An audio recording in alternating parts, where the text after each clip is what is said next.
5,000 টাকার পুঁজিতে প্রতিদিন ব্যবসা করলে 2,000 টাকা লাভ হয়। কি আইটেম ভাই বলুন তো ভাই? এই যে দেখেন, এগুলা হকাররা বিক্রি করে খুচরা 60 টাকা 70 টাকা, আর কিনা পরে কত? আগে 100-150 টাকা বিক্রি করতে, এখন 21 টাকা। 21 টাকাতে ক্রয় করে 60-70 টাকা বিক্রি করা হয়। অনায়াসে বিক্রি করতে পারবো। তারপরে ভাই বলেন, তারপর আপনার এই যে চকলেট আছে 110 টাকা কিনা, 110 টাকা কিনা বিক্রি হবে কত টাকা ভাই? এটা 300 টাকা বিক্রি। এগুলো যারা ফ্লেভার আছে সব তো এগুলো একই সব দাম। এইরকম। হ্যাঁ, অর্থাৎ এখানে মুদি দোকানের আইটেম, অসংখ্য আইটেম রয়েছে, আপনারা ভিডিওটা শেয়ার করে রাখতে পারেন। এই প্রতিষ্ঠান থেকে ব্যবসা করার মতন অনেক আইটেম রয়েছে। সাপ্লাই যারা ব্যবসা করতে চান, যেমন একটা আইটেম ভাই চকলেট, এটা প্রাণ কোম্পানি, কত টাকা পড়ে? 280 টাকা। পান কোম্পানির চকলেট 280 টাকা কিনা, পুরো বিক্রি হবে কত টাকা? 500 টাকা বিক্রি করবো। 500 টাকা বিক্রি হবে। এরকম লাভের আইটেম তো অনেক আছে না ভাই? অনেক অনেক।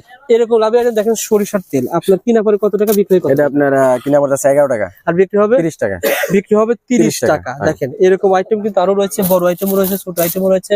যারা ব্যবসা করতে চান যোগাযোগ করতে পারেন স্ক্রিনে দেওয়া নাম্বারে। শুধুমাত্র যারা পাইকারি করবেন তারাই যোগাযোগ করবেন। তারাই, হ্যাঁ হ্যাঁ। এটা কিনা কত বিক্রি করেন? এটা আপনার কিনা পড়তেছে 25 টাকা পিস। 25 টাকা দিক নিয়ে কয় টাকা বিক্রি? এটা 70 টাকা বিক্রি। 70 টাকা বিক্রি। ভাই যারা চাচ্ছে শুধু আমি গ্যাস লাইট নিয়ে ব্যবসা করবো, আইডিয়া দেন তো ভাই গ্যাস লাইটের। গ্যাস লাইটে যেটা হচ্ছে আপনার 60 টাকা 20 পয়সা, আচ্ছা আচ্ছা, আর বিক্রি হবে 15 টাকা। ওকে। এটা 6 টাকা 20 পয়সা, এটা 5 টাকা 70 পয়সা, আচ্ছা, এটা 8 টাকা 80 পয়সা।